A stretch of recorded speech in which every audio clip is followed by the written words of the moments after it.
आशा जौहरी जी नमस्ते। संदीप जी संक्षेप में उत्तम नगर का समाचार बता दीजिए। उत्तम नगर का मैंने पहले भी बताया है।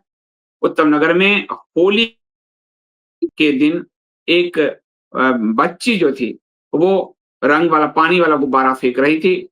नीचे एक मुस्लिम महिला को वो लग गया। मुस्लिम महिला ने इसको पूरा विवाद बनाया। झगड़ा होने लगा भयंकर। और इस झगड़े के बाद तरुण खटीक नाम का युवा लड़का था। अच्छा लड़का था, परिवार का भार था उस पर। उसको इन लोगों ने पीट-पीट कर मार दिया। उसमें कई गिरफ्तारी हुई। जो पीट-पीट कर मारा, मारने वाले सभी मुस्लिम समुदाय से थे। उसके बाद इलाके में हिंदुओं ने जब गोलबंदी की, हिंदुओं की जब भीड़ बढ़ी, तो जैसा कि भारतीय जनता पार्टी की सरकार होती है, हिंदुओं पर उसका दमन चक्र टूटा और उसने पूरे एरिया को घेर दिया। और कल जब ईद था, तो उसने पूरे उत्तम नगर एरिया को छावनी में बदल दिया कि कोई। और वहां एक छोटी सी बच्ची का वीडियो वायरल हुआ है। वो अपने चेहरे पर गुलाल लगाकर गई थी।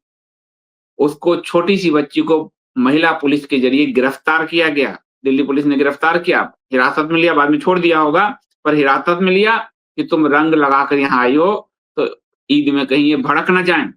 अरे वो भी बनाएंगे ना। तो जब हमारे दीवार तक मुसलमानों ने देखा है, हमारे भाई को होली वाले दिन मारा है, जब उन्होंने तरह से भी तरस करा है, तो होली मनाने आपको किसी ने बुलाया, खुद आए हो? मैं खुद आई हूँ अपनी मर्जी से। अच्छा, देखिए महिला पुलिस, देखिए ये महिला पुलिस अभी आ रही है, बच्ची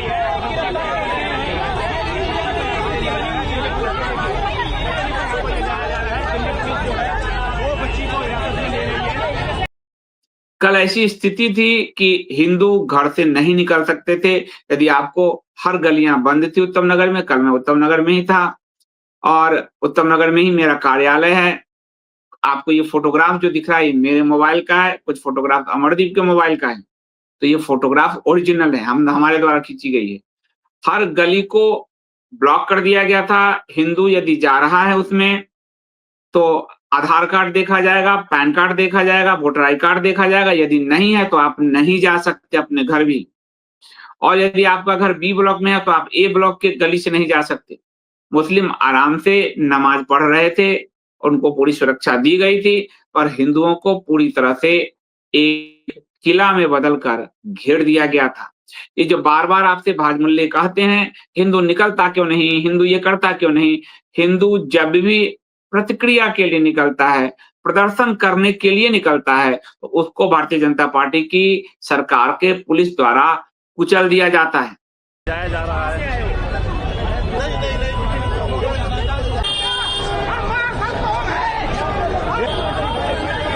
कल ऐसा ही घटना कल एक और हुई थी मथुरा में। और मथुरा में जो फरसा बाबा थे, फरसा बाबा के जो समर्थकों ने कहा कि ईद पर गाय की गोकती के लिए मुस्लिम समुदाय ले जा रहा था, उसको रोकने के लिए वो पहुंचे।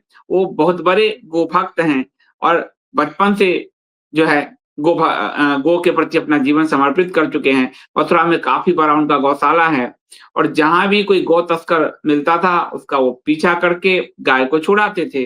कल उनको मार दिया गया, गाड़ी चढ़ा दिया गया।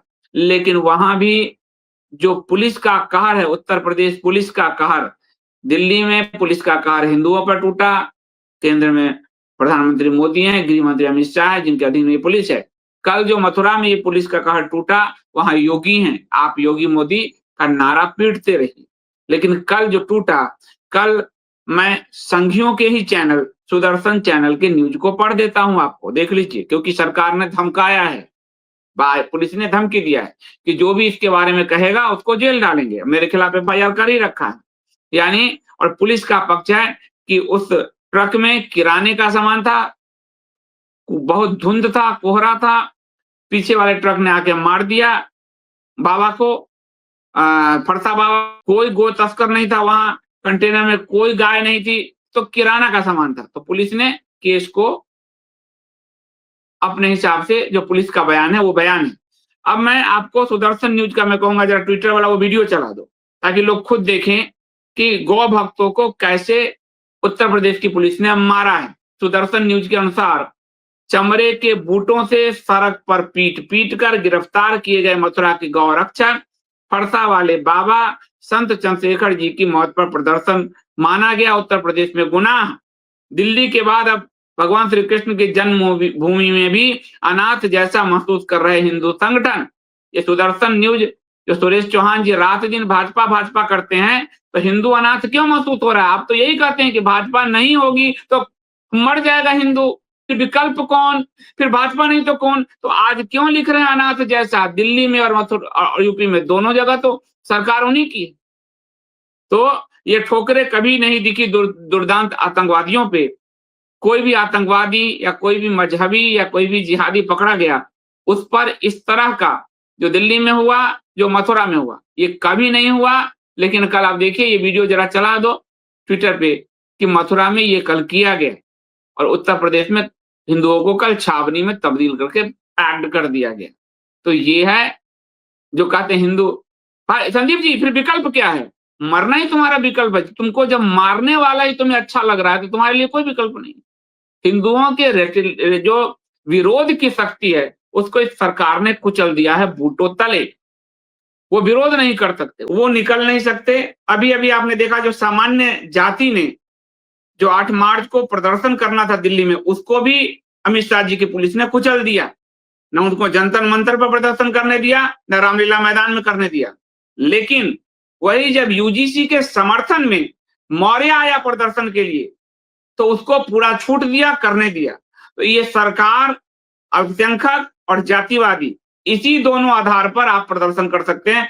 एज ए हिंदू आप सड़क पर नहीं उतर सकते। एज ए हिंदू आप उतरेंगे तो यति की तरह जेल जाएंगे। अश्विनी उपाध्याय को जैसे जेल भेजा था, तरुण के मरने पर जैसे उत्तम नगर के पूरे हिंदुओं को एकदम छावनी में बदल के रख दिया, और आपको मथुरा में फरसा वाले बाबा के समर्थन में उतरे लोगों को बूट से, चमड़े के बूटों से पीटा पीटा गिरफ्तार किया। यही हालत आपकी होगी। और फिर भी जब आप नारे लगाते हैं तो क्या करें? हम अखिलेश को वोट दे दें? क्या करें? हम राहुल को दे दें? कम से कम राहुल, अखिलेश, इन सब के में आपको बूटों से नहीं मारा गया था। आज आप बूटों से कुचले जा रहे हैं। तो बूटों से कुचलने की आपकी हैसियत ही है, बूटों से कुचले जाने की।